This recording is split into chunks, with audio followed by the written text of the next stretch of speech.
Gloria a Jesús.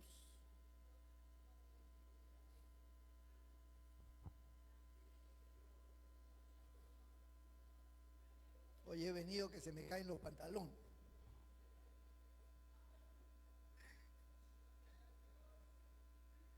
Bendito sea el Señor. Imagínense que se me caigan los pantalones. Cae la gloria de Dios. Gloria a Dios. Voy a dar lectura a un solo verso, el versículo 9. Con la bendición del Padre, del Hijo y del Espíritu Santo. Eclesiastés capítulo 11, verso 9. Alégrate, joven, en tu juventud, y tome placer tu corazón en los días de tu adolescencia, y anda en los caminos de tu corazón y en la vista de tus ojos. Pero sabe que sobre todas estas cosas te juzgará Dios. Señor, bendiga su palabra. Pueden sentarse. No deje de bendecir al Señor. Aleluya. La juventud. Es hermosa la juventud. Pero más hermosa es la adultez.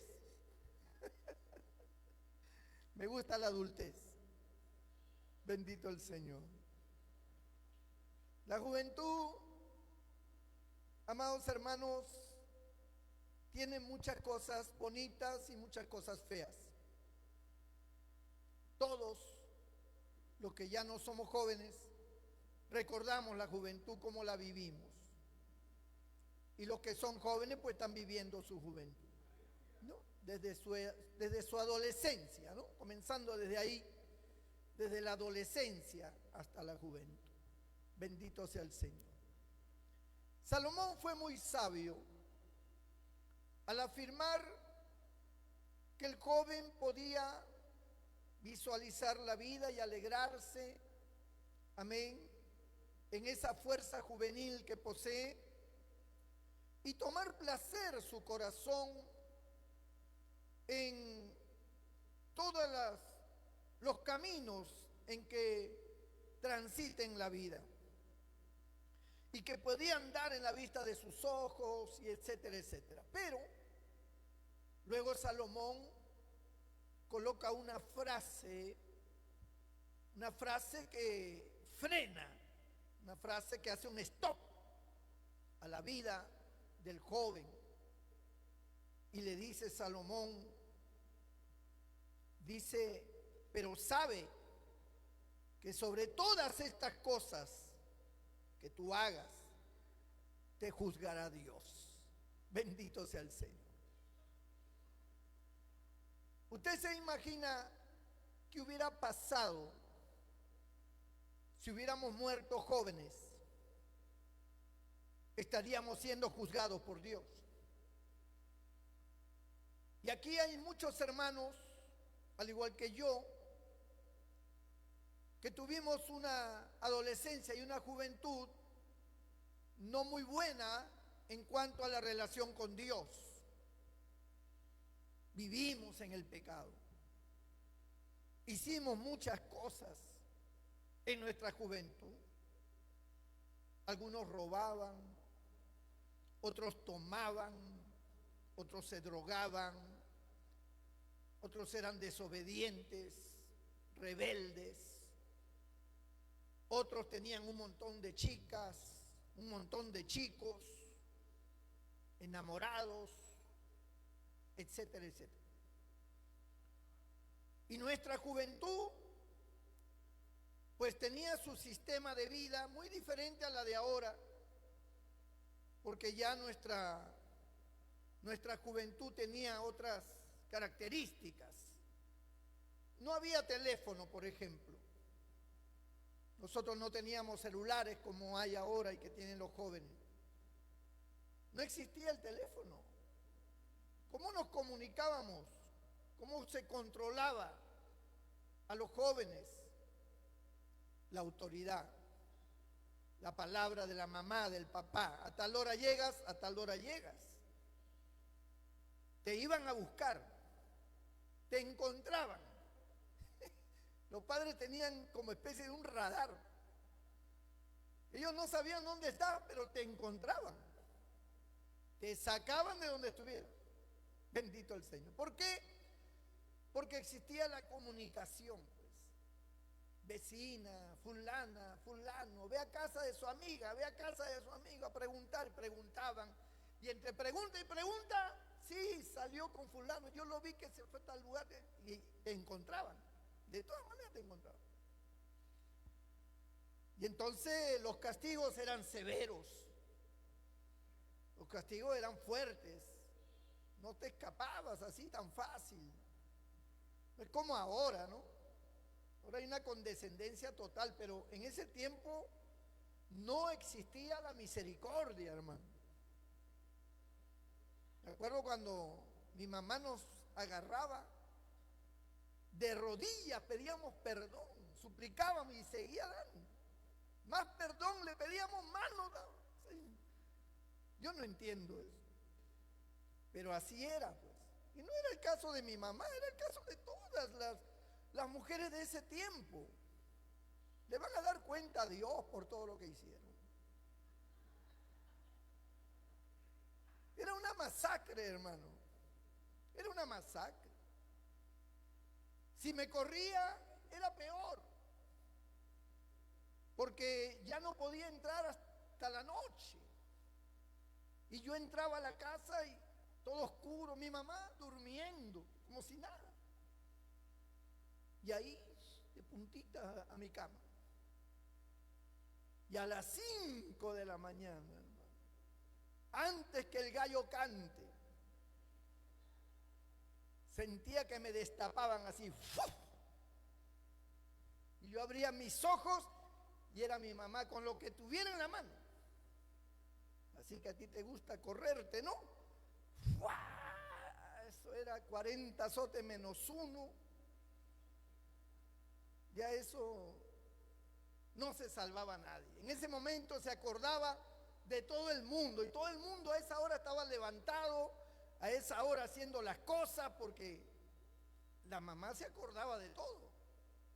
¿Dónde está fulana? ¿Dónde está mengana? Aquí estoy, aquí, ¿qué estás haciendo? Las 5 de la mañana, hermano.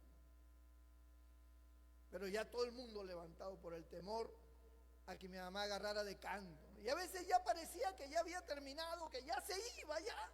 Y el otro día también, y ¡fua! De nuevo. Se acordaba del otro día. Que ya me había pegado ya por eso. Pero de nuevo. No había misericordia. Era terrible la situación.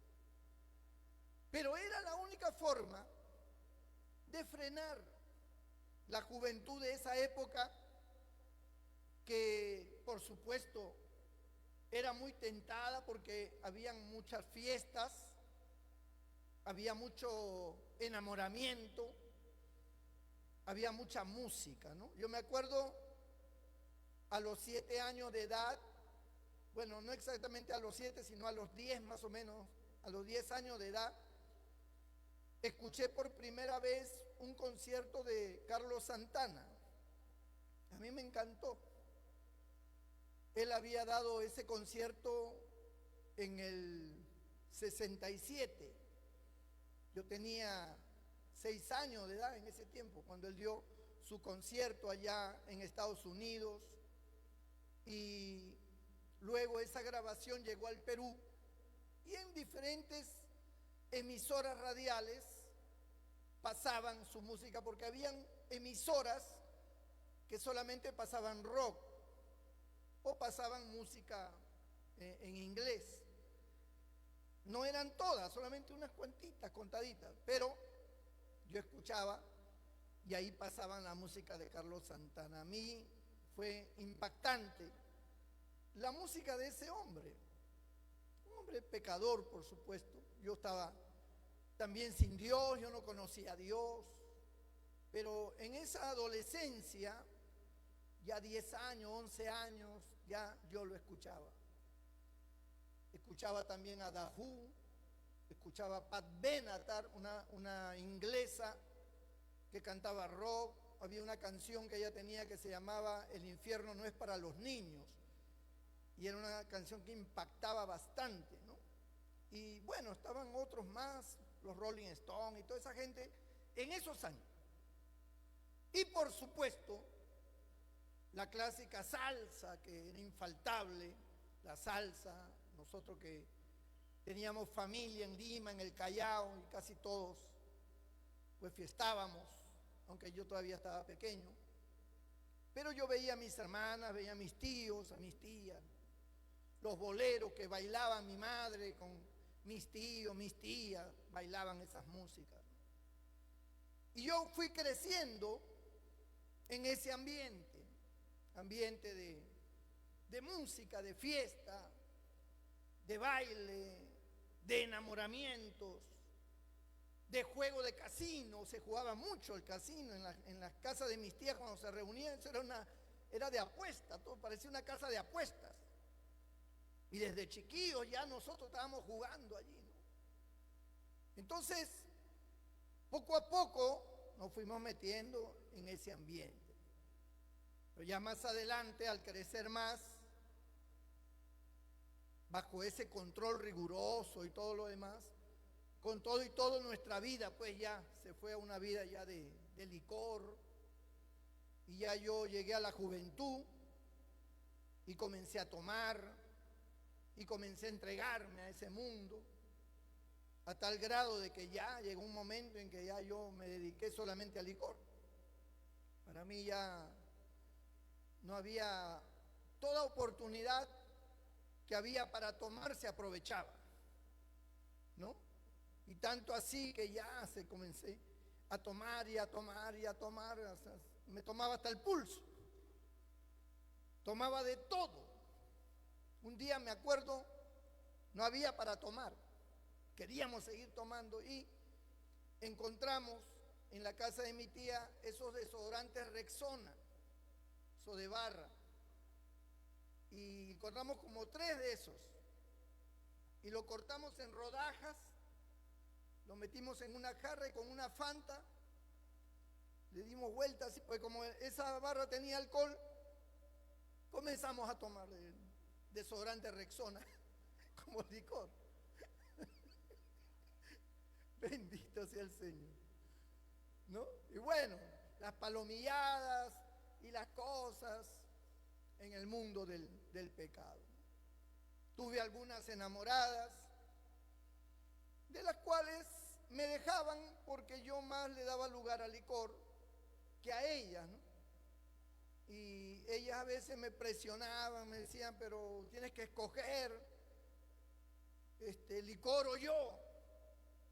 Y yo nunca me olvido que yo siempre les decía que te vaya bien. Y las dejaba ir. Y así mi vida transcurrió así. Pero eso es una partecita de mi vida. Pero hubieron muchos jóvenes de esa época, y usted tiene que haber sido uno de ellos, donde su vida pues pudo haber tenido otro matiz.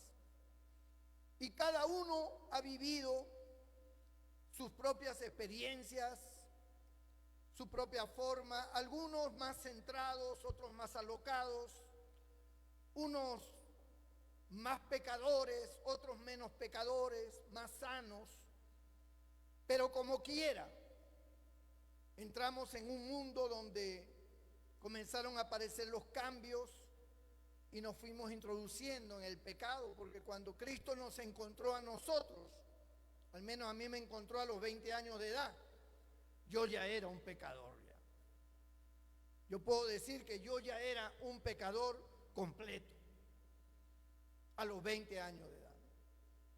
Entonces, la mayoría que hoy conoce al Señor lo ha conocido siendo ya un vil pecador.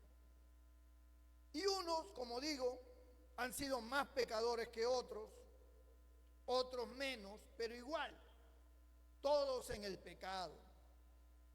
Algunos tal vez en la brujería, otros en la idolatría. Yo no era muy idólatra. No, tal vez porque no frecuentaba yo un templo, ni siquiera católico. A pesar de que yo me denominaba católico, Pero yo no frecuentaba así fácilmente un templo, muy raro, ¿no? Que yo sepa, en mi familia, mi abuelita era la única que yo siempre la veía que se iba a misa temprano, pero nosotros, el resto, no entrábamos mucho a una iglesia, salvo que haya un bautismo, haya alguna razón, ¿no? A las procesiones, yo me acuerdo que esporádicamente, algunas veces fui, pero no era de ese fanatismo de estar en las procesiones con su hábito, o en la iglesia, en la misa, no. Nuestra vida era diferente. Nuestra vida era las cosas del mundo, las cosas, la vivencia diaria. No estábamos tan entregados a eso. Por eso es que la idolatría de adorar santos, de adorar vírgenes, de adorar cristos, de yeso, de metal, de lo que fuera, casi muy poco, casi muy poco. Mi mamá era la única que adoraba a la Virgen y para ella pues la Virgen era lo máximo, ¿no? Y tenía su virgencita allí de yeso. Mis tías igualmente tenían en ese tiempo usaban repisas y ahí estaban todos sus santos, Fray Martín y varios santos más. Y ahí estaban sus cuadros del corazón de Jesús, de la última cena, esas cosas estaban, pero no había esa devoción, no existía al menos esa fe fanatizada, donde uno estaba pues postrado, rogando, no había nada de eso. Yo nunca me aprendí el credo, por ejemplo, nunca me aprendí el credo. Me aprendí el Padre Nuestro, el Ave María, pero el credo nunca lo aprendí. No había práctica, no había constancia en esas cosas. Entonces cada uno hacía su vida a su forma, creía en Dios a su manera. En la cuestión religiosa casi no entrábamos, muy poco se hablaba de temas religiosos. Yo no recuerdo que en una reunión familiar se esté tocando temas religiosos de otras congregaciones. Nunca se tocaba ese tema. Se tocaba de todo menos eso. Se hablaba de fiestas, se hablaba de mujeres, se hablaba de hombres, se hablaba de fútbol, se hablaba de política, se hablaba de todo lo que fuera placer, diversión. Pero de temas religiosos, casi, en la familia casi no se tocaban esos temas. Muy raro, ¿no? Salvo que cuando se preguntaba, oye, mi abuelita está allá en Lurín, está en Ica, se ha ido a adorar al niño de Ica, no sé quién. Ah, bueno, eso era todo, pero no existía esa profundidad así de estar hablando de la religión, no sé cuánto. Tampoco nadie de la familia era de otra religión tampoco, salvo por parte de mi papá. La hermana de mi papá, que después, con los años, porque ella llegó a conocer a Cristo, pero cuando yo ya estaba pues ya grande, yo ya era hombre, ¿no? Era joven, pues tenía 17 años, por ahí, 18 años. Entonces ella ya se había convertido, pero todos los años anteriores, que yo supiera de que algún tío, tía, abuelo, primo, prima estuviera metida en otra religión, nunca. Todos éramos de la misma religión. Católico, apostólico, borracho. Todos teníamos la misma línea. Todos vivíamos casi lo mismo. Y nuestra fe era superficial. No había mayor profundidad espiritual. Nunca que yo haya sabido que en la familia alguien haya tenido una Biblia. Nunca he sabido que alguien haya tenido una Biblia en mi familia. Ni nosotros, por parte de mi mamá, ni ningún tío, ni ninguna tía, nunca le vi que tuvieran una Biblia en la casa. Que habían cajas de botellas de cerveza vacías allá, de vino, de licor, eso sí había bastante. Pero una Biblia, bien raro, hermano, encontrar una Biblia en casa. Era más por parte de mi papá, un poquito más compenetrados, un poquito más religiosos por parte de mi papá. Pero casi nosotros no frecuentábamos a la familia de mi papá. Por lo mismo que eran así más moderados, más formales, como más educados, ¿no? Entonces nosotros no cabíamos con ellos porque la forma nuestra era una forma pues de libertinaje, una forma de libertina, de todo era de baile, de fiesta, teníamos nuestra manera de hablar, nuestra manera de ser, ¿no? Y con la familia de mi papá eran más parcos, más, no sé, más sanos. No entrábamos casi en contacto con ellos. Eran también más exhortadores, siempre estaban ahí con su cara de molestos. No entraban, pero por parte de mi mamá, todo el familión que teníamos, con ellos sí, pues porque todos éramos iguales. A todos nos gustaba lo mismo. Y todos entrábamos ahí, a la chacota, todo lo que era la vida esa, ¿no? Trabajábamos, estudiábamos y bueno, cada uno hacía su vida, ¿no? Cada uno hacía su vida. También no éramos una familia de buenos recursos económicos, no éramos pobres. Y casi toda la familia era pobre. Pero éramos numerosos. Y siempre estábamos allí cerca, siempre estábamos saliendo, siempre nos íbamos por acá, nos íbamos por allá. Esa era nuestra vida, ¿no? Licor, fiesta, mujeres, que esto, que lo otro. Una vida sin Dios. Desconocíamos totalmente quién era Dios. Desconocíamos quién era nuestro Señor Jesucristo.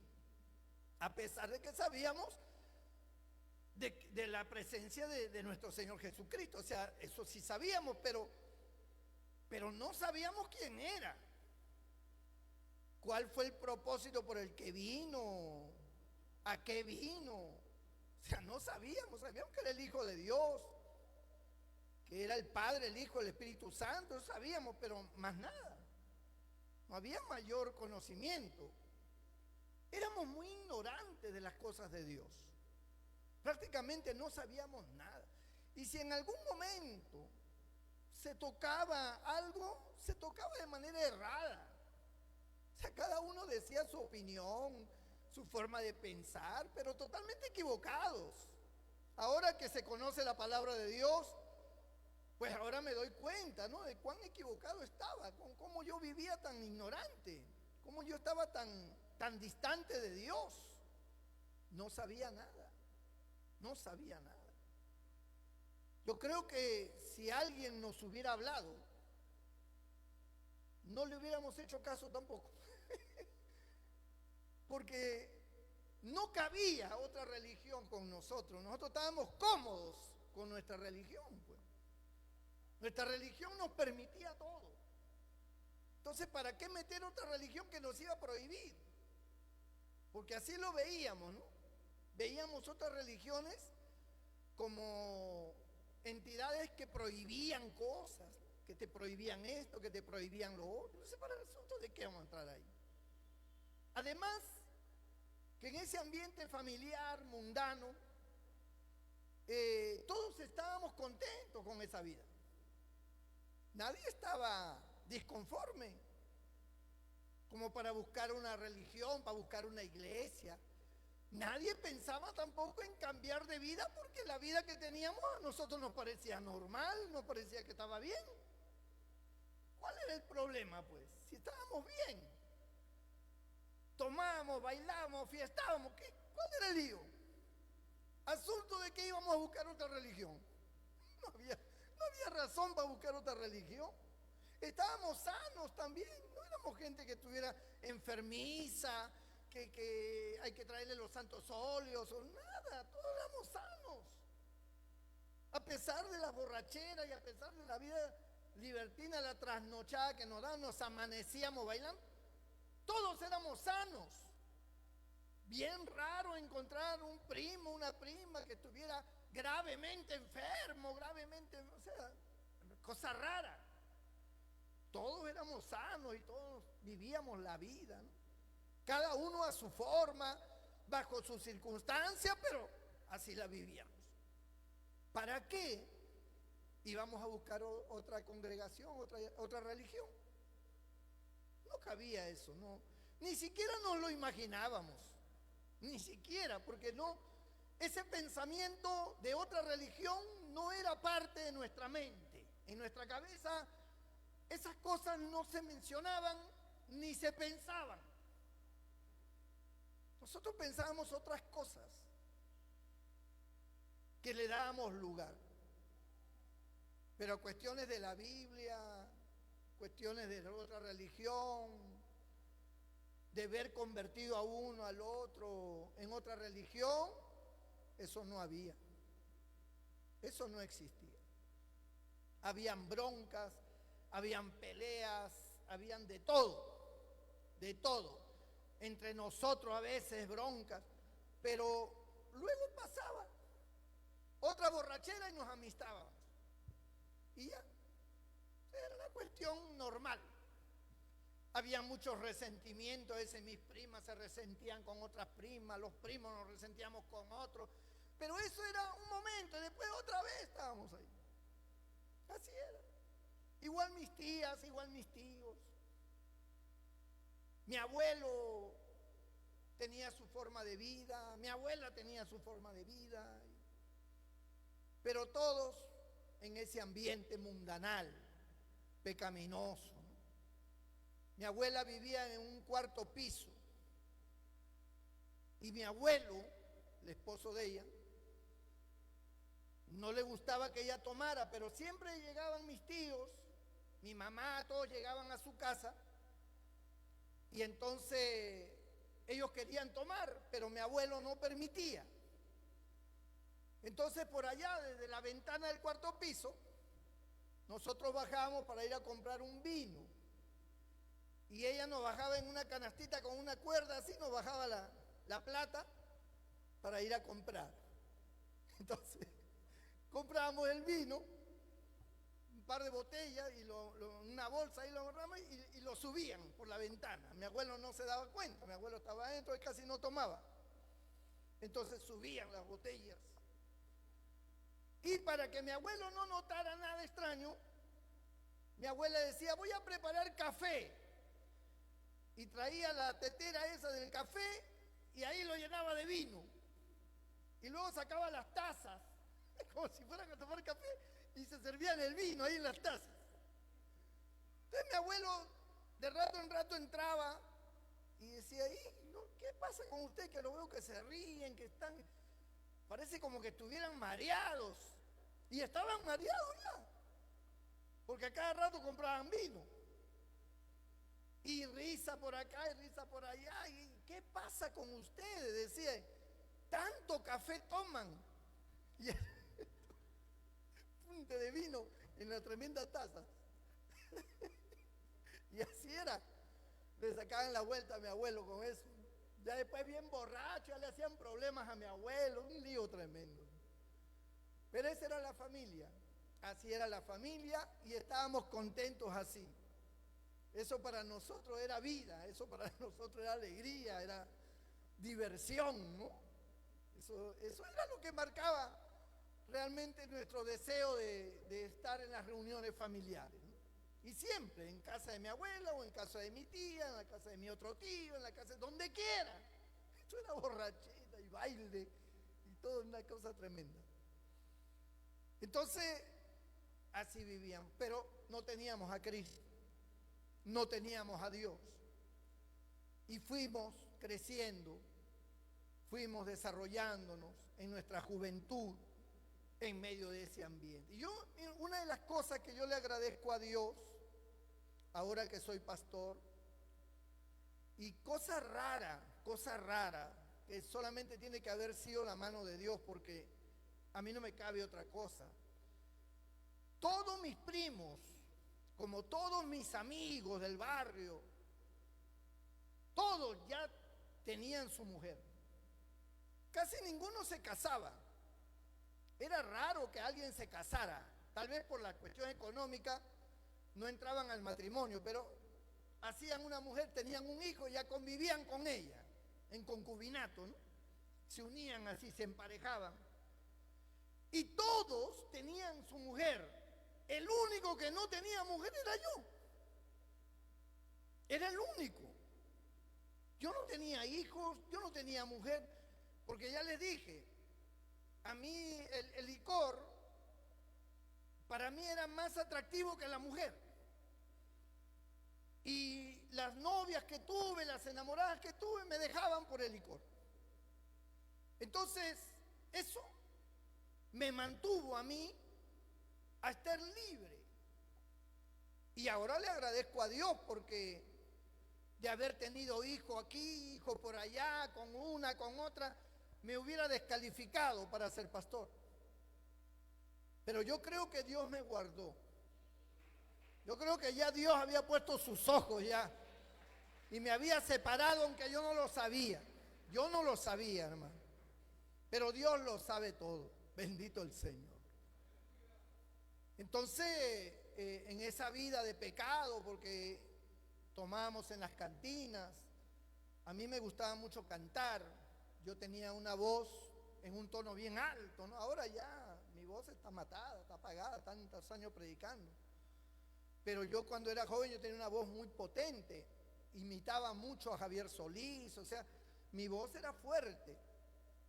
Y en las cantinas, cuando yo me ponía a cantar, me llamaban a las mesas para tomar conmigo, y que sirve, que ahí te mando dos, y que no sé cuánto. Entonces, mis amigos, mis primos que estaban conmigo se alegraban, decían, canta, canta, me decían.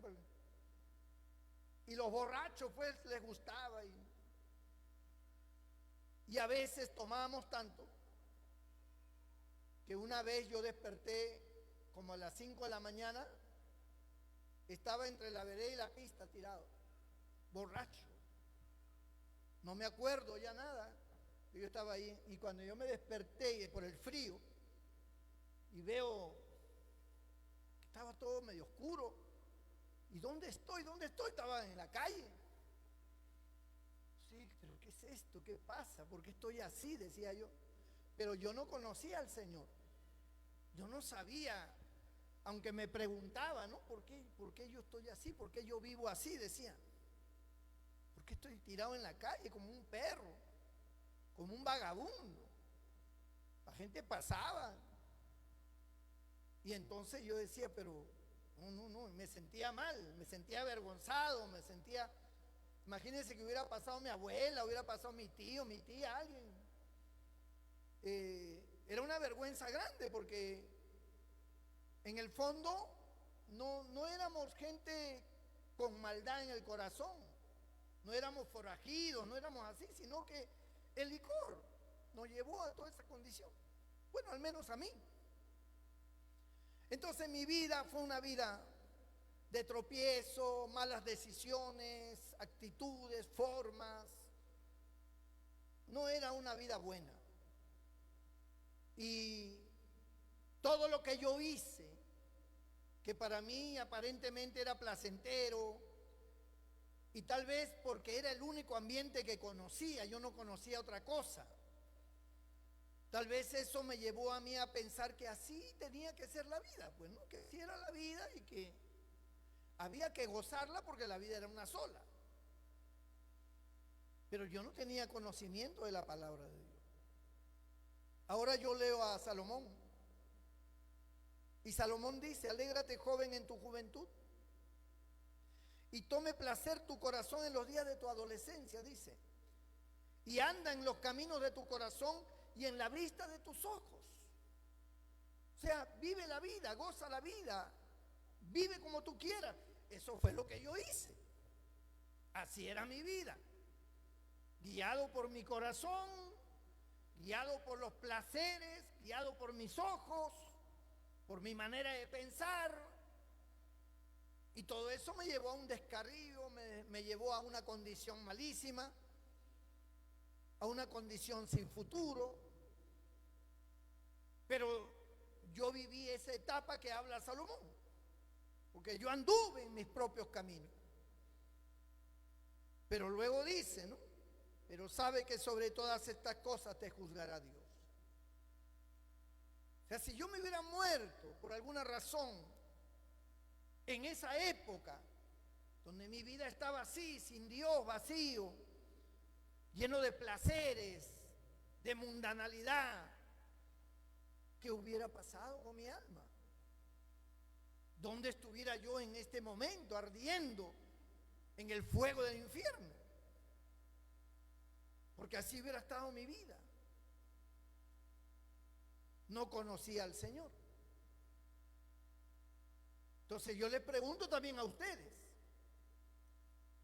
Yo no sé qué tipo de juventud habrán tenido, a lo mejor han tenido otro tipo de vida. Han sido más cuidadosos o han sido peores, no lo sé. Pero como quiera que haya sido, si se hubieran muerto jóvenes, estuvieran siendo juzgados por Dios. Eso hubiera llegado irremediablemente. Ahora, a los 20 años, yo tuve mi experiencia y conocí al Señor. El Señor salvó mi alma. Yo no tenía mucho conocimiento, pero yo entendía que el Señor me había perdonado, que el Señor me había salvado, que el Señor me había dado ahora otra vida. Salí del Callao donde yo vivía porque yo me di cuenta que yo no podía seguir allí. Había una fuerza de maldad, de pecado muy grande y yo no podía vivir ahí, tenía que salir. Al menos hasta conocer bien, hasta saber bien cómo eran las cosas de Dios, porque yo no sabía. Yo había tenido una experiencia que el Señor me libertó de licor, me libertó de todo, pero yo no conocía ni la doctrina ni nada. O sea, simple y llanamente era una experiencia que me llevó a amar a Dios, pero más nada. Entonces comencé a asistir a una iglesia y comencé ahí a aprender, a conocer ya el camino del Señor. Entonces a los 20 años de edad, todo cambió, todo fue diferente. Me costó trabajo al principio conocer ese nuevo camino porque yo estaba adaptado a otra vida. Y ahora en este nuevo camino yo no sabía cómo conducirme, qué hacer. No entendía muchas cosas, pero fui aprendiendo poco a poco. Siempre hay hermanos que se te apegan, siempre hay hermanos que te orientan, que te aconsejan. Gente que ya tiene tiempo en la iglesia, que también son jóvenes. Y se me acercaban: Fernando, ¿cómo te sientes? ¿Qué tal? Vamos a tener una reunión acá, quiero que vayas. Vamos a tener esto en la casa de fulano, quiero que estés presente. O sea, siempre me motivaban y me llevaban para yo no perder mi fe, no desestabilizarme, porque el enemigo estaba detrás mío buscándome. Y eso es bonito en una iglesia. En una iglesia, cuando, en el caso de los jóvenes te buscan, se reúnen, pero no se reúnen para cosas vanas, sino para hablar de Dios, para transmitir tal vez enseñanzas, dar testimonios. Eso es bonito, igual los caballeros, igual las damas.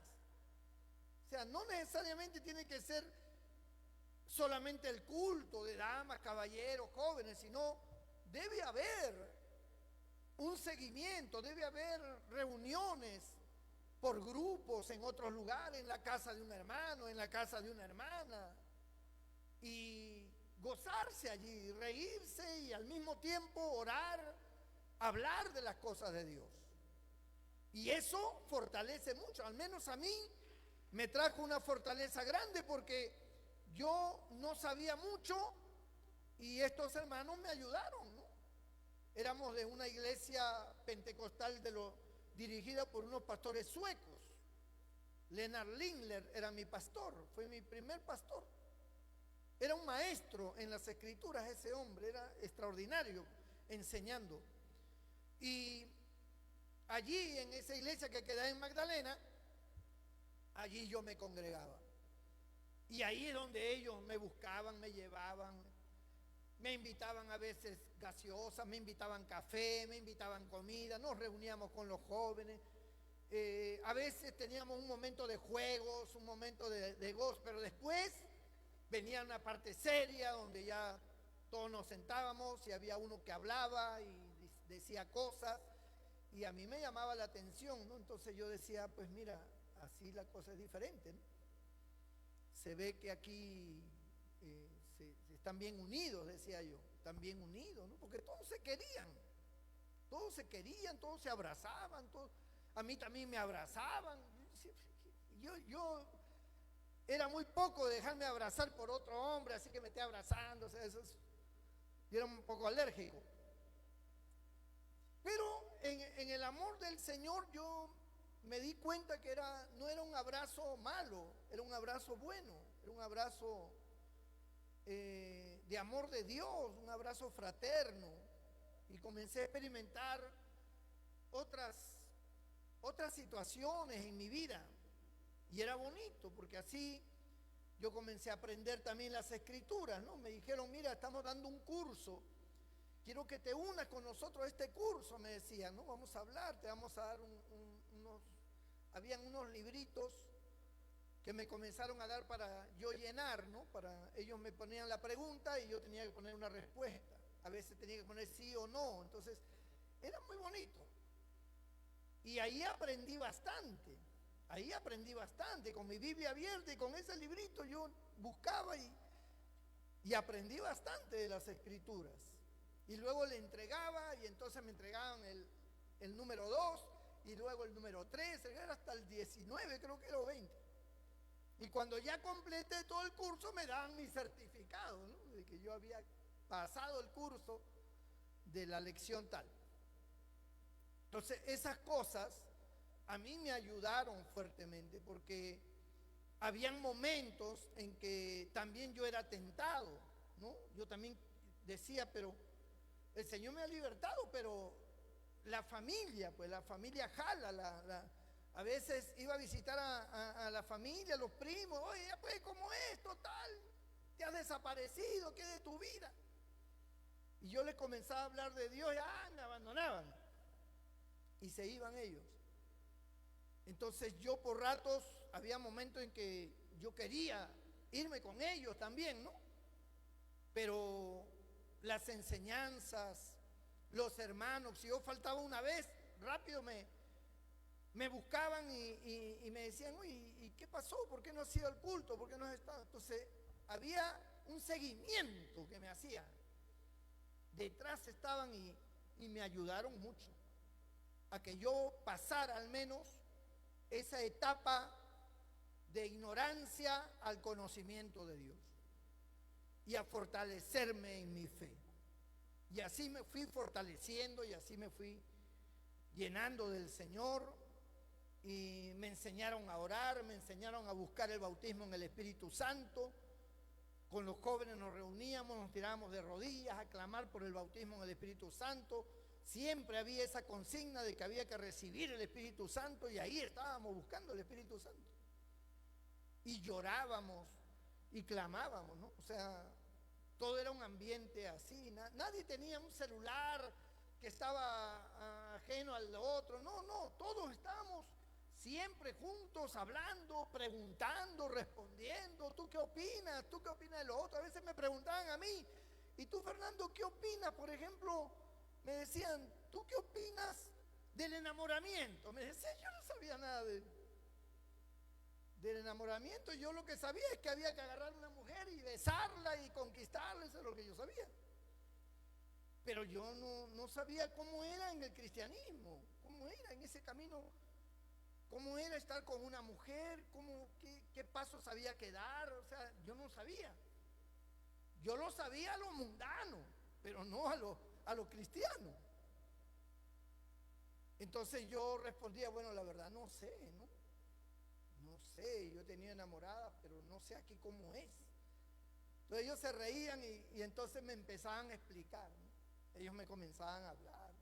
A veces las mismas jóvenes, las mismas hermanas ya que eran gente suelta, no eran cohibidos, ¿no?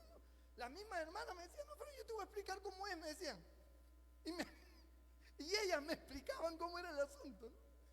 Si se podía besar, si no se podía besar, todo eso me lo explicaban de lo más natural. Y yo comencé a aprender y comencé a entender. comencé a darme cuenta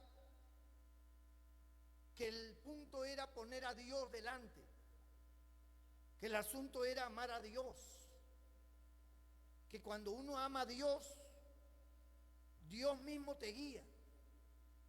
Dios te pone el querer como el hacer por su buena voluntad. Y ellos me enseñaron a amar a Dios, a buscar a Dios, a depender de Dios. Bendito el nombre del Señor.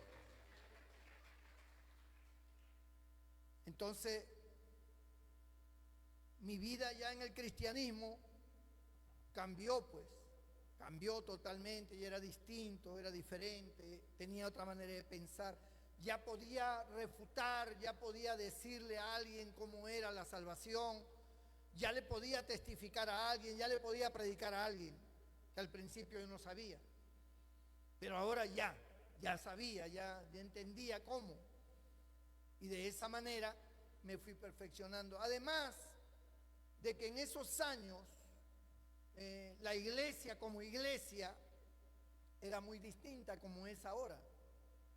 Las congregaciones, a todas, sin excepción, todas las congregaciones, pentecostales, bautistas, lo que fuera, tenían algo en común, y era que todos estaban abocados al estudio de la Biblia.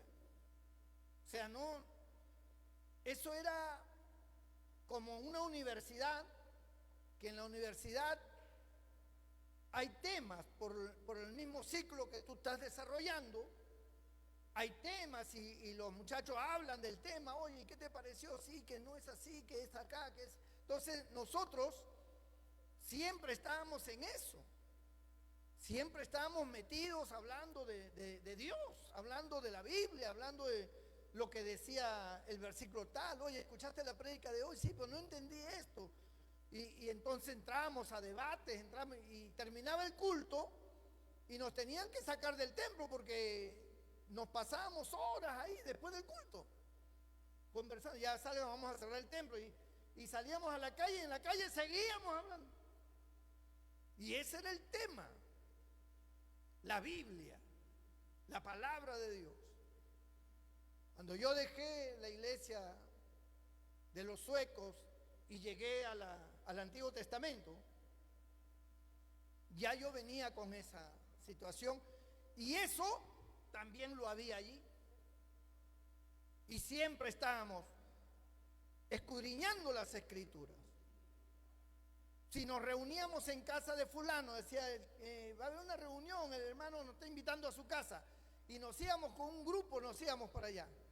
El tema era la Biblia. Nos sentábamos alrededor así, todo era tema bíblico. Muy poco jugar, no, todo era tema bíblico.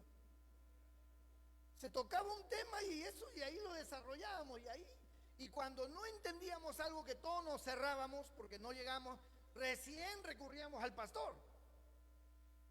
Hay que buscar al pastor, y nos íbamos en grupo a buscar al pastor. Pastor, tenemos un dilema aquí con este pasaje. Entonces el pastor se sentaba y nosotros estábamos allí y le decíamos nuestra situación, y él explicaba, ¿no? Y él explicaba. Entonces nos dábamos cuenta y aprendíamos. Pero ese era para nosotros algo que anhelábamos, algo que ansiábamos. Lo buscábamos como un dulce. Conocer las escrituras, conocer la palabra. Y ese conocimiento nos daba madurez, nos daba crecimiento espiritual. Escuchábamos a veces gente, porque no había internet, pero escuchábamos predicadores que a veces venían y predicaban, y nosotros nos dábamos cuenta que estaban hablando cosas que no eran. Que eso no es así, decían. Oye, ¿estás escuchando? Mira lo que ha dicho. Sí, eso no es así, decían. Y entonces terminaba el culto y a debatir sobre el tema que había hablado el pastor. No, está fuera de foco el pastor. Está hablando cosas que no son. ¿Por qué? Porque estábamos metidos, pues, estudiando y viendo. Esa era nuestra vida cristiana. Así nos formamos, así crecimos, ¿no? Ya cuando ha venido el internet y cuando ha venido todo, ya pues ahora usted escucha predicadores de todas partes y está bien.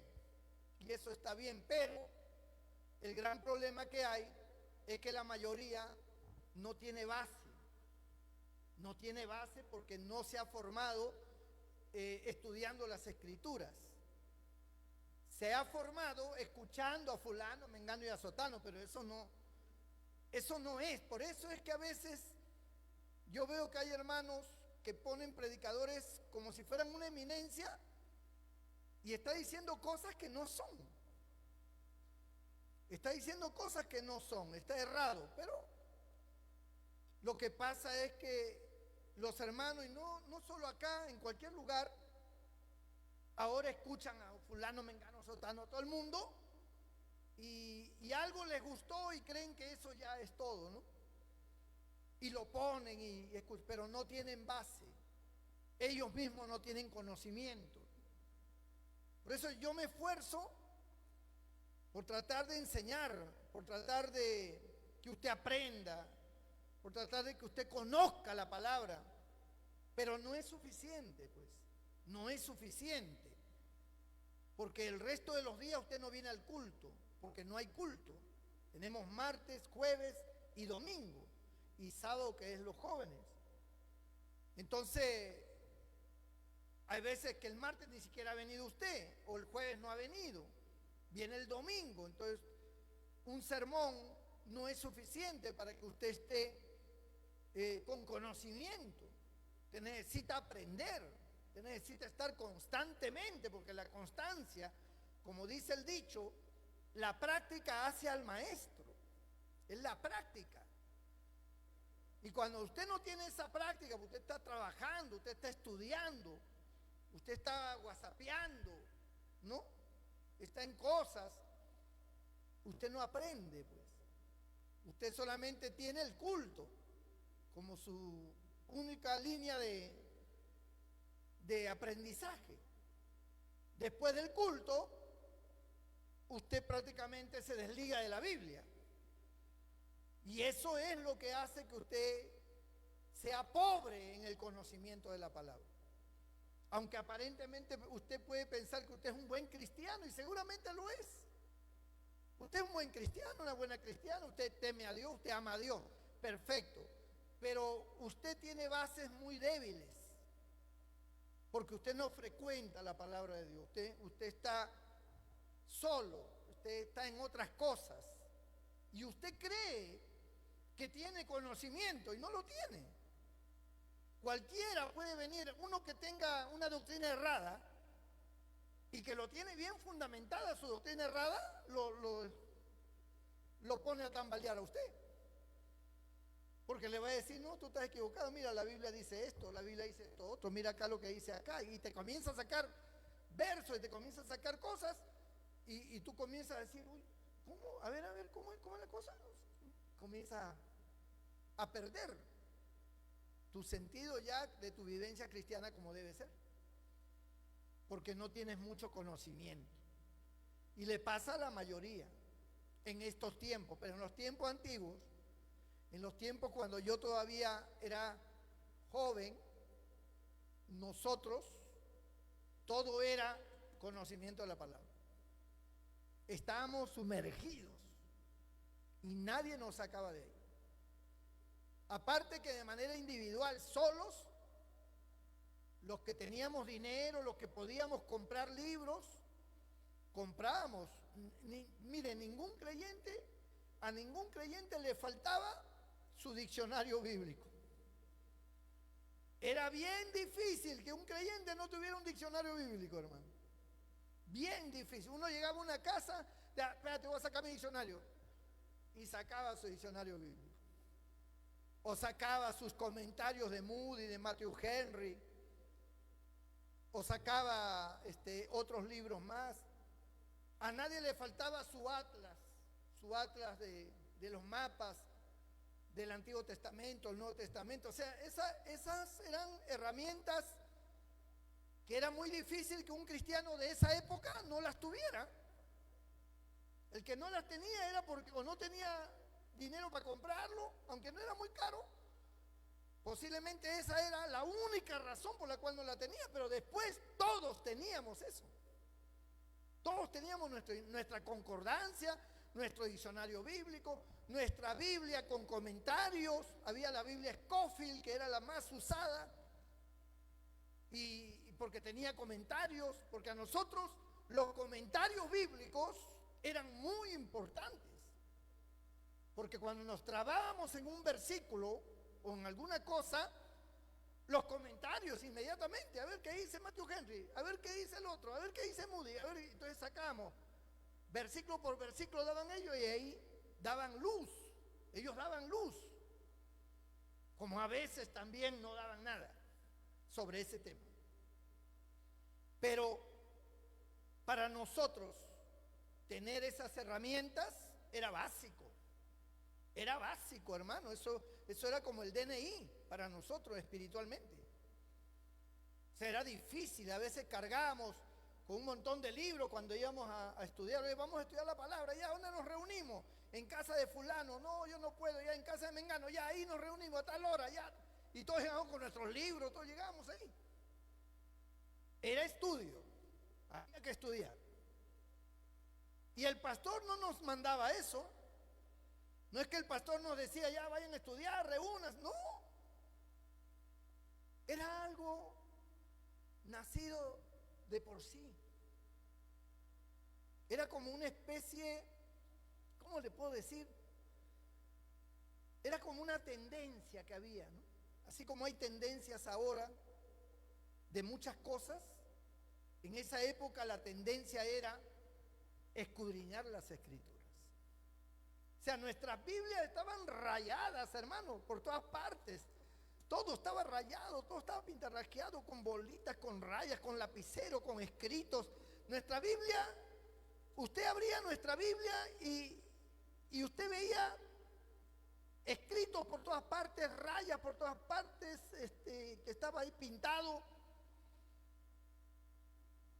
Y yo le decía, a veces cuando alguien agarraba mi Biblia, yo le decía, a ver, mira por donde no haya masticado. Todo estaba desde el Génesis hasta el Apocalipsis. Todo estaba rayado, escrito. Nuestras Biblias se malograban rápido. Rápido. Nuestras Biblias, las hojas, todo. Nuestra Biblia, que es así, se ponía de este ancho así, porque las hojas, cuando uno las manipula, todo se anchan, se ajean, se malogran. Y teníamos que buscar otra Biblia ya, porque esa ya no nos servía. A veces la pasta se rompía, las hojas se salían, a veces no tenía hojas, porque se habían salido, no me doy cuenta, se había caído. Era la manipulación de la Biblia, era algo tremendo, hermano. Y esas épocas fueron épocas de oro, fueron épocas que asentaron bases en mi vida, tanto cristiana como pastoral después para el futuro. Porque todo ese conocimiento es lo que toma el Espíritu Santo para traer un mensaje. ¿O de dónde creen ustedes que el Espíritu Santo me va a inventar en ese momento lo que yo voy a hablar? No. Es como Cristo. Cristo es la palabra. Y cuando Él dijo, y cuando venga el Espíritu Santo, Él tomará de lo mío, dice, tomará de lo mío. ¿Y qué cosa quiso decir con tomará de lo mío? Es decir, tomará todo mi conocimiento y os lo hará saber. Y eso es lo que hace el Espíritu Santo. El Espíritu Santo toma el conocimiento que tienen los pastores de las Escrituras para poder traer un mensaje. Igual, si usted quiere predicar, si usted quiere, el Espíritu Santo no le va a hablar al oído lo que usted va a decir, ni le va a poner palabras que usted no sabe. Él va a tomar lo que usted tiene. Si tiene poco, pues poco va a tomar. Y si tiene mucho, pues mucho va a tomar. ¿Entienden eso, hermano? Bendito el nombre del Señor. Y fueron épocas hermosas en mi vida cristiana, ¿no? Y todo ese conocimiento me ha ayudado también a permanecer en mis pruebas. A permanecer yo en mis pruebas, porque todos es necesario que a través de muchas tribulaciones entremos al reino de Dios, dice la Biblia. Y las tribulaciones son las pruebas. Hoy usted ve un creyente que por cualquier motivo baladí se va de la iglesia. Que por una situación pequeña, se va. ¿Por qué se va? Porque ese creyente no tiene raíz. Ese creyente no tiene conocimiento de la palabra, ese no tiene profundidad. Es una semilla que está encima de la tierra, que vienen las aves y se la comen. Y esa persona por eso no puede permanecer en ningún templo. Se sale de acá, va a otro lado, y cuando tenga un problema por allá se va a salir y se va a ir a otro lado, y así va a estar, como saltaperico por acá y por allá. Porque son gente que no tienen profundidad, no tienen base. Entonces cualquier cosa lo saca. Era muy difícil, hermano, por mucha prueba que nosotros tengamos, por mucha situación extrema que estemos pasando, era muy difícil irnos de la iglesia. O sea, irnos de la iglesia era descabellado pensarlo. Aun cuando tuviéramos un problema con un hermano, con una hermana, hasta con el propio pastor, o sea, los problemas que pudiéramos tener internos en la iglesia, para nada nos movía a irnos, para nada. O sea, tenía que ser un caso ya muy extremo para tomar la decisión de salirnos y buscar otra iglesia. O sea, eso no. Es que entendíamos que tanto tiempo nosotros metidos en el estudio, conociendo gente, hermanos, siendo parte de la obra y después salir para empezar de cero en otro lugar. O sea, eso no cabía en la cabeza. Nunca. La única manera que nos fuera que nos votaran. De otra manera era imposible. Ningún hermano. Y mire que pasamos situaciones duras, y hermanos que pasaron situaciones duras, que los exhortaron duro públicamente, sin sabiduría, y lo aguantábamos. Pastor venía y que sí, que el hermano fulano es tal, que aquí, que esto, que lo otro, o sea, públicamente. Y el hermanito todo avergonzado, todo. Cualquiera se va, hermano. Pero ese hermano no se iba. Ahí estaba, ninguno de nosotros nos iba. Ahí estaba. Y seguíamos y persistíamos. Hoy son pastores. Hoy están por otros lugares, pero tuvieron bases. Porque escudriñamos las escrituras. Por eso, esta parte que habla Salomón: alégrate, joven, en tu juventud, y tome placer tu corazón en los días de tu adolescencia, y anda en la vista de tus ojos. Eso fue nuestra vida inconversa. Eso fue nuestra vida mundana. No conocíamos a Dios. Salomón está advirtiendo y dice: pero todas estas cosas te va a juzgar Dios. Ahora lo entendemos, pero en ese tiempo no. Por eso que yo vivo agradecido de Dios, de que Dios no solamente me haya salvado, sino que me ha sustentado en el conocimiento de Él. Él me ha sustentado.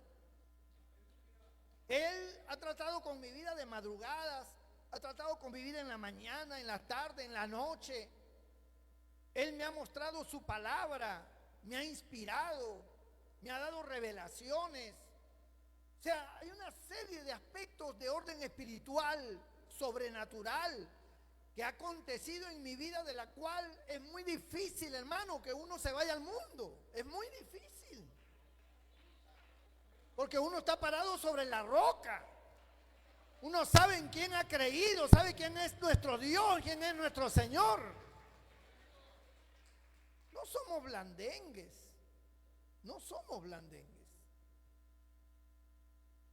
Y cuando hemos cometido errores, y cuando hemos fallado de alguna manera, también hemos sabido llegar al Señor rápidamente. También hemos sabido postrarnos, llorar, humillarnos. pedir perdón, clamar por misericordia. Y Dios nos ha levantado. O sea, Dios es nuestro Padre. Y Él como Padre educa a sus hijos. Los forma, los forja. Y eso es lo que yo quiero ver. Por eso cuando nombramos presidentes de grupos, los presidentes de grupos deben preocuparse por estas cosas. Deben motivar a las reuniones, deben motivar a los hermanos, deben juntarse, deben hablar de las cosas de Dios. Pero no es así en muchos casos y en muchas iglesias. Se reúnen pero para chismear, para hablar mal de fulano, mal de mengano, para hablar de la deficiencia de este y la deficiencia de la otra. Pero no se reúnen para conocer, como dice San Pablo, cuando vosotros os reunís. ¿Para qué se reúnen? Dice. ¿Se reúnen para lo mejor o para lo peor? Cuando ustedes se reúnen como iglesia, dice, en las casas, porque antes las iglesias no tenían templos, se reunían en las casas por grupos. Por eso cuando Pablo escribe las cartas dice, saluda a fulana de tal y a la iglesia que está en su casa. Porque habían grupos que se congregaban en una casa, otros en otra casa y así, después ya se reunían. Cuando llegaban los apóstoles todos se reunían.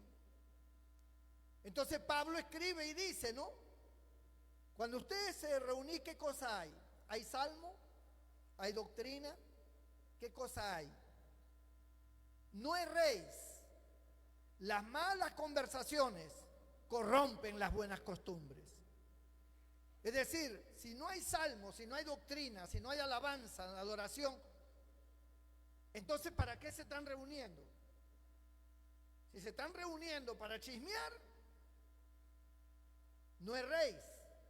Esas malas conversaciones corrompen a la iglesia, corrompen las buenas costumbres y dividen a la iglesia, separan a la iglesia.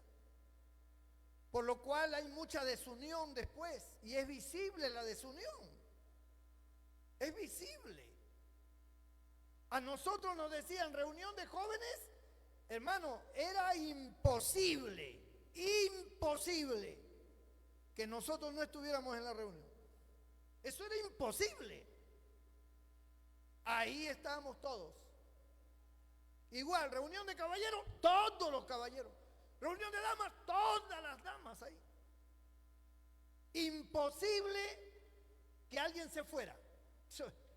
Eso no. Si alguien se iba por alguna razón, ese hombre está de cabeza, esa mujer está de cabeza. Porque para nosotros era una falta grave,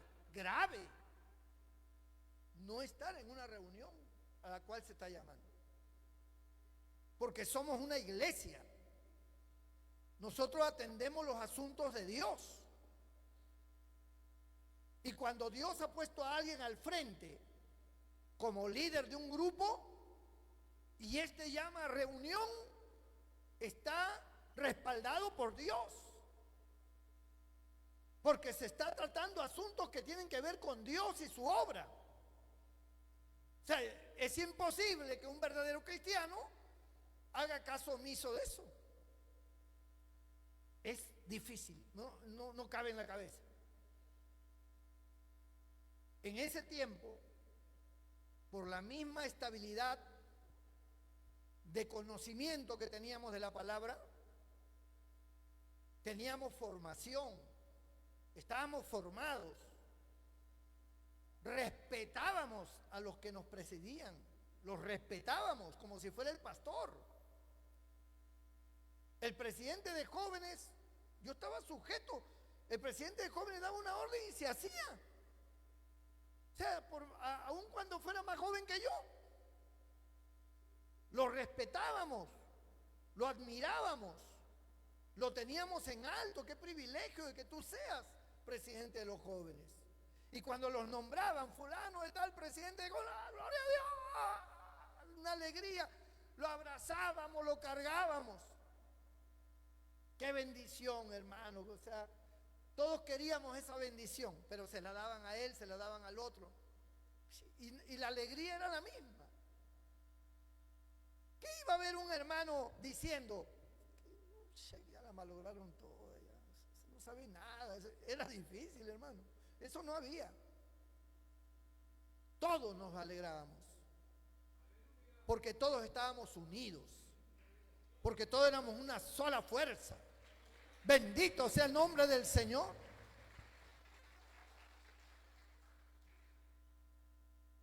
Pero parece que los creyentes de hoy, esta parte de tome placer tu corazón y haz lo que te da la gana, parece que está vigente todavía en sus vidas. Pero Dios te va a juzgar. Dios te va a juzgar. Y tú tienes que entenderlo. Tú tienes que entender de que hay cosas de las cuales Dios no te va a pasar por alto. Y luego vendrán situaciones duras en tu vida, producto de eso. Y luego tú dirás, no entiendo por qué me vienen estas cosas, porque tú no eres firme. Tú andas en los deseos de tus ojos, en el placer de tu corazón, pero tú no entras a las cosas de Dios. Las cosas de Dios tú las tienes en segundo plano y a veces en último lugar. Yo veo estos tiempos como tiempos de mediocridad espiritual, totalmente. En todas las iglesias, hermanos, en todas las iglesias. Hay muy poco deseo de reunirse para hablar de las cosas de Dios, de la Biblia, de estudiar la Biblia. Casi no existe eso en las iglesias ya. Ha desaparecido. Todo es por redes sociales, pero no hay estudio, no te compenetras. Tú te reúnes con fulano, con mengano y vamos a comer, vamos a comer pizza, vamos a comer pollo, pero nunca se reúnen para tocar temas de enseñanza bíblica y comenzar juntos a estudiar y analizar y tocar temas y discutir temas, que es lo que Dios quiere, pero eso no hay. Te conformas solo con la enseñanza del culto. Esa es toda tu fortaleza que tienes. Por eso que ante el menor problema no tienes fe. Ante el menor problema abandonas, te vas al mundo, después regresas y estás así. No sabes, ¿me voy para la otra iglesia o me quedo acá? No sé, creo que me voy. No, mejor me quedo. No, es que mi amiga se fue para allá, voy a ir con ella. No, mejor me quedo porque mi amiga está acá, mi amigo está acá. O sea, ¿dónde está Dios en tu vida? ¿Dónde está Dios? Porque no dices, no, porque yo siento la presencia de Dios acá. No dices, no, mi amiga está acá. O sea, por tu amiga estás. Por tu amigo. Por tu mamá. Por tu papá. Y Dios te mira desde el cielo. Es como los jovencitos cuando terminan la secundaria. Dicen, yo quiero estudiar psicología porque mis amigas van a estudiar psicología. O sea, no tiene criterio propio, vocación a algo, no analiza qué es lo mejor. No, quiere hacer lo que sus amigas hacen. Donde ellas están, quiere estar. Es que son sus amigas, viene desde la primaria, pues por eso quieren, dicen los padres. Tú tienes que definir qué es lo que a ti te gusta, qué tú quisieras hacer. No por las amigas, no por los amigos. Y en la iglesia pasa lo mismo. Estoy acá por el amigo, por la amiga, por mi papá, por mi mamá, por mi hermano, por fulano, por mi novio, por mi novia. O sea, si no estuvieran ellos, tú tampoco estarías. Entonces, ¿Dios qué pinta en tu vida? ¿Dónde está Dios? Me voy para allá porque allá se ha ido mi amiga. Me voy para allá, por la amiga. Y cuando la amiga se vaya al infierno, también te vas a ir para allá, porque tienes que seguir a tu amiga. La vida cristiana de hoy es bien complicada y Cristo lo dijo. Cuando el Hijo del Hombre venga otra vez, ¿hallará fe en la tierra? Él hizo una pregunta. ¿Hallará fe en la tierra? Algo que se está perdiendo es la fe. ¿Y por qué? Porque la fe viene por el oír la palabra de Dios. La única manera de que tu fe crezca es por la palabra de Dios, no hay otra forma. Al tú no es tener contacto con la palabra de Dios, ni a tener armonía con otros hermanos para estudiar la palabra de Dios, tu fe tambalea. Tu fe tambalea. Y puedes ser un creyente de años, pero con una fe muy pobre. Con una fe muy pobre. Y por eso tienes encontrones pues con los demás. Por eso es que tu carácter es un carácter indomable. Por eso es que las tentaciones te jalan rápido. Por eso es que el pecado está a la puerta. Por eso es que luego abandonas cualquier cosita, renuncio, me voy, dejo todo. No hay fundamento. La Biblia dice que el sembrador salió a sembrar y la semilla cayó, parte de la semilla cayó junto al camino. Vinieron las aves y se la comieron. Ese es el que cree, pero luego abandona. Otra parte cayó entre espinos. Los espinos crecieron y ahogaron la semilla. Ese es el que cree por un tiempito, pero después lo desaniman y se va. Otra parte cayó entre pedregales y las piedras no dejaron echar raíces y la semilla no prosperó. Ese es el que cree por un tiempo, pero en el momento de la prueba se aparta. Pero otra parte cayó en buena tierra y esta dio fruto a 30, 60 y al 100%. Bendito el nombre del Señor. ¿Por qué? Porque esa tierra permitió que la raíz ingresara, tuviera profundidad. Tu vida espiritual tiene que tener profundidad y la única manera es cuando la palabra de Dios está en tu corazón. Cuando esta palabra alimenta tu alma se fortalece. Cuando esta palabra no está en tu alma está anémica, te falta hemoglobina espiritual. Estás anémico. Tienes 7 de hemoglobina espiritual. Vas a entrar en shock. Te vas a morir en cualquier momento. Pero cuando tú tienes la palabra de Dios en tu vida, constantemente y meditas y consideras la palabra, y ahora con la internet hay tanta forma de encontrar tantos artículos y tantas cosas para enriquecerte en lo que tú estás estudiando, que tienes todo a la mano. Tienes todo a la mano ya. Ya no necesitas esos libros que antes cargamos. Ya no, todo lo tienes a la mano. Para que tú estés nutrido con la palabra de fe y seas un creyente fuerte.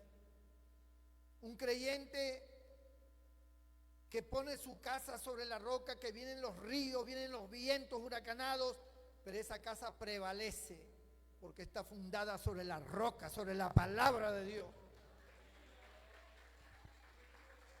Pero el que pone su casa sobre la arena, donde no está la palabra, no está la roca, sino está todo fofo, superficial, vienen ríos, vienen vientos y arrasa con todo. Arrasa con tu vida. ¿Usted se imagina qué hubiera pasado si Pablo o Pedro o cualquier otro apóstol se hubiera ido al mundo? ¿Usted sabe lo que hubiera pasado si uno de ellos se hubiera ido al mundo? Y mire que eran perseguidos, encarcelados, azotados, apedreados. Huían de una ciudad a otra por la persecución. Ninguno de ellos se fue al mundo. Hoy hay creyentes que se van al mundo y después del tiempo regresan, como si nada pasara. Ay, hermanito, gloria a Dios. Por eso yo siempre digo, cuando hayan hermanos que usted no los ve en la iglesia, no le dé parte. Si no están viniendo, ¿cómo le va a dar parte? No se sabe dónde están, qué están haciendo. Dele parte a los que son fieles, a los que están acá, que son miembros, que están allí, permanentes. No es que para que ese hermano se anime, que se anime afuera, no en el púlpito. ¿Cómo le vas a dar el púlpito a alguien que no viene? Que ha desaparecido del mapa, por muy amigo tuyo que sea. Las cosas de Dios son las cosas de Dios, no tiene nada que ver con tu amistad. Lo de Dios es de Dios. Y eso hay que respetarlo, hay que valorarlo.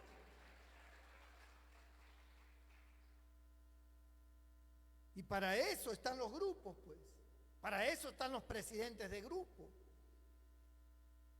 Para poner a alguien que sepa dirigir. Ahora, aprovecho esto para decir algo. Yo no sé por qué el que dirige, cuando empieza tiene que ponerse a cantar, a orar una hora, y a cantar y a cantar. No te llamaron a cantar, te llamaron a dirigir. Y dirigir no tiene nada que ver con la participación. Simplemente llamas a las personas que van a tomar parte. Tu única parte es dirigir. Eso es lo que tienes que hacer. Desde el momento que agarras el micrófono, hermano, vamos a ponernos de pie, vamos a hacer una oración para empezar el culto. Oras, inmediatamente llamas. Fulano de tal pasa aquí para que nos cante unos coros. Fulano pasa aquí para que lea la palabra. Hermano fulana de tal para que cante los signos. Hermano para un testimonio. Tú no tienes que cantar ni hacer nada. Porque te pones a cantar y a cantar y a cantar. Nadie te mandó a cantar, a dirigir, para eso están los hermanos. Porque en la media hora que te llevas cantando, se perdieron varios hermanos de tomar parte. Son los hermanos los que tienen que tomar parte. La parte tuya es dirigir. Nada más. No a ponerte a cantar. Ni tampoco hacer una oración larga al comienzo. ¡Ay, ay, Señor, Señor! Y una gritería y una cosa. Eso, hazlo en el altar, tirado de rodillas. Allí grita, allí llora, allí clama. Porque a la hora que vas a tomar parte, acá tenemos gente que viene de visita. Hay gente que viene por primera vez a un templo evangélico y te escucha con tu gritería. ¡Ay! ¡Ay! Nosotros los creyentes te entendemos, pero no la persona que viene de visita.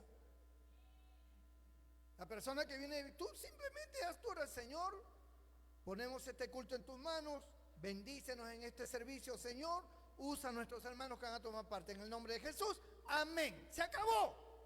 No tienes que interceder ni pedir por los turcos ni por los judíos. Simplemente pide por la bendición del culto y enseguida llamas al primero que va a participar. Nada de ponerte a cantar y a cantar. Al primero que te toca llamar, a ese llamas. El hermanito, para que nos cante un coro. Cantó un coro corto, llamas a otro que cante otro coro. Y le vas dando parte a los hermanos. Y a los hermanos que son conocidos, a los hermanos que están en la iglesia, que son fieles, que perseveran, que están aquí, dales parte. Bendito el nombre del Señor.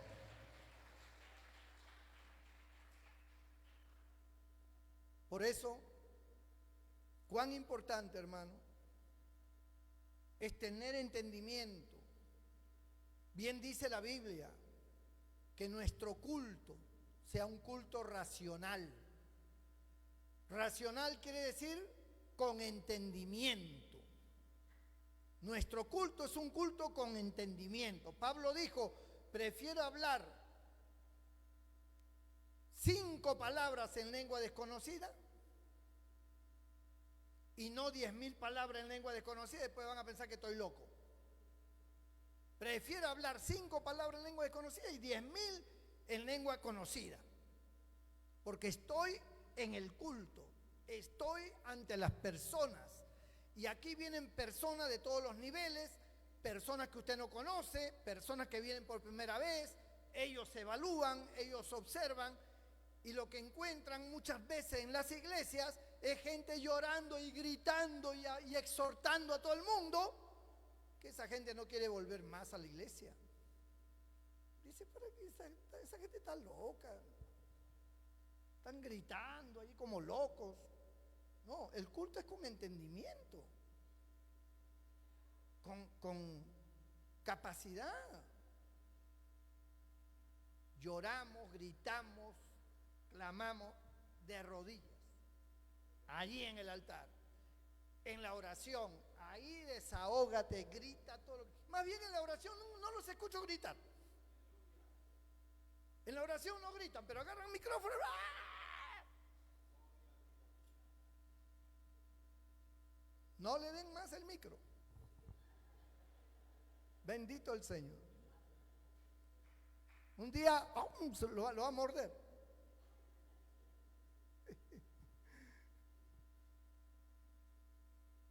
Dios no va a juzgar. Aprendamos, sirvamos a Dios, amemos a Dios, escudriñemos las Escrituras porque ellas son las que dan testimonio de mí, dijo Cristo. Escudriñar las Escrituras. Por no escudriñar las Escrituras, tu vida cristiana ha sido un desastre. Toda tu vida cristiana ha sido siempre un desastre. Estás lleno de amargura, de rencores, de codicias, de lujuria. Estás lleno de tanta mentira, robo, fracasos, porque no entras a la palabra de Dios.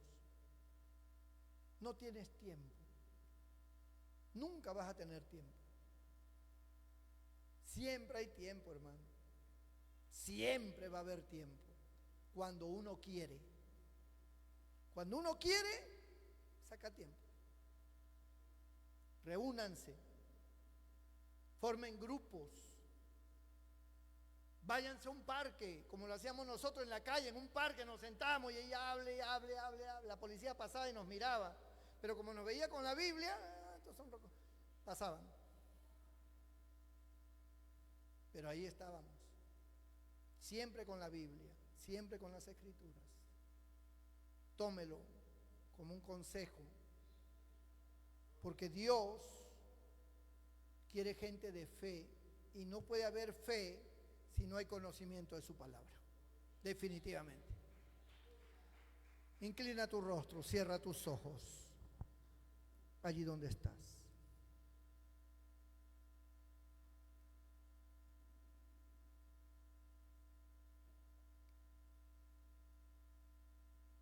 Yo quiero orar por los creyentes, por aquellos creyentes que quieren cambiar su estilo de vida con Dios. Decir, Señor, a partir de hoy yo voy a comenzar ya a escudriñar tu palabra y voy a buscar hermanos, voy a buscar hermanas. Los voy a invitar a mi casa para compartir de repente unas galletas, un tecito y hablar de tu palabra, orar, conocer más de ti, Señor. Porque aunque parezca increíble, hermanos, hay hermanos que usted nunca los ha escuchado hablar. Siempre los ha visto en el culto sentaditos ahí, pero usted nunca. Pero cuando esas personas hablan, tienen una sabiduría y un entendimiento increíble. Increíble. Sino que ellos no tienen la oportunidad de hablar. Pero cuando usted los invite, cuando usted se reúna, usted va a comenzar a conocer muchas cosas. Y va a haber quebrantamiento. Y ahí es donde viene el bautismo en el Espíritu Santo. Ahí es donde cae el poder de Dios. Ahí es donde usted empieza a tener experiencias con Dios. Comience a buscar al Señor. Comience usted a llamar. Con inteligencia, con prudencia. Y cualquier cosa normal, comuniquen con el pastor. Para ordenar, para guiar. Yo quiero orar por ti. Tal vez tú te sientes un poco flojo en ese aspecto. Como que últimamente te sientes decaído, decaída. Y sientes como que no estás firme. Necesitas llenarte del Señor. No es suficiente los cultos. Si tú quieres que haga una oración por ti, levanta tu mano, yo haré una oración por ti esta noche. Dios bendiga esas manos que se levantan. Dios te bendiga, Dios te bendiga, Dios te bendiga, Dios te bendiga. Dios bendiga esas vidas. Ponte de pie ahí donde estás. Todo el que levantó su mano. Cierra tus ojos. Una cosa te voy a asegurar, y te lo voy a asegurar por experiencia propia. Esa búsqueda con hermanos de la palabra de Dios, de orar, me llevó a mí a muchas e innumerables experiencias con Dios. Era frecuente las experiencias que yo tenía con Dios por la misma búsqueda que teníamos. Y eso va a venir a tu vida. Y tú te vas a dar cuenta cómo vas a ir cambiando. Así como cuando vas a un gimnasio y te vas dando cuenta que tus músculos están desarrollando, que ya tu cuerpo está cambiando. Así espiritualmente. Tú te vas a dar cuenta cómo estás progresando en tu manera de pensar en las cosas de Dios, en tu amor a Dios, en tu sentir en la obra, en tu sentir con la iglesia. Va a despertar en ti un potencial extraordinario espiritualmente. Van a haber manifestaciones del Espíritu Santo. Todas esas cosas van a venir a tu vida, pero búscalas. Reúnete con los hermanos, búscala. Porque todo el que busca, encuentra. Al que toca se le abre y al que llama, también se le abre. Voy a orar por ti. Ahí donde estás. Señor, mira estas vidas que están de pie. Ellos han escuchado esta palabra. A ti te ha placido traerles esta palabra. Porque tú quieres, Señor, edificar, manifestarte a tu iglesia. Tú conoces los corazones. Tú eres el único que conoces el futuro, lo que va a venir. Tanto para ellos como para el mundo, para la iglesia. Y tú buscas gente, buscas hombres y mujeres que te amen, que te sirvan, que te busquen de corazón. Como dice tu palabra, me buscaréis y me hallaréis, porque me buscaréis de todo vuestro corazón.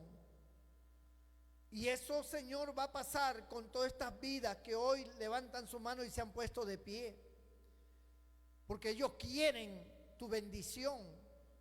Ellos anhelan, desean en su alma tu manifestación espiritual, Señor, tu presencia. Señor, yo te pido por ellos que tú les des sabiduría, que tú les des prudencia, que tú pongas en ellos este sentir de buscar tu rostro, de escudriñar tu palabra, porque en tu palabra está la verdad, en tu palabra está la fe.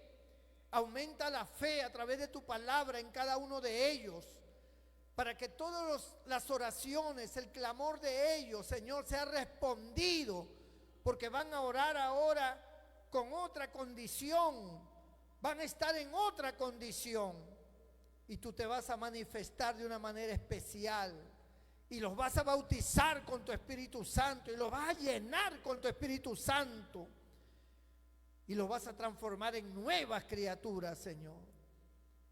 Y si alguno está enfermo, o tiene problemas, tiene dificultades, cualquiera que sean, extiende tu mano, toca sus cuerpos, toca, Señor, ese órgano afectado y esa situación que están atravesando, Señor, desbarata las obras del diablo, rompe cadenas, reprendo toda obra satánica que esté agobiando sus vidas, sean libertados, sean bendecidos y sean respaldados por ti, Señor.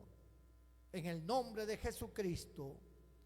Amén y amén. Gloria a Dios, hermanos. Póngase de pie toda la iglesia y dele fuertes palmas y alabanzas al Cristo de la gloria. ¡Aleluya! El Señor es maravilloso.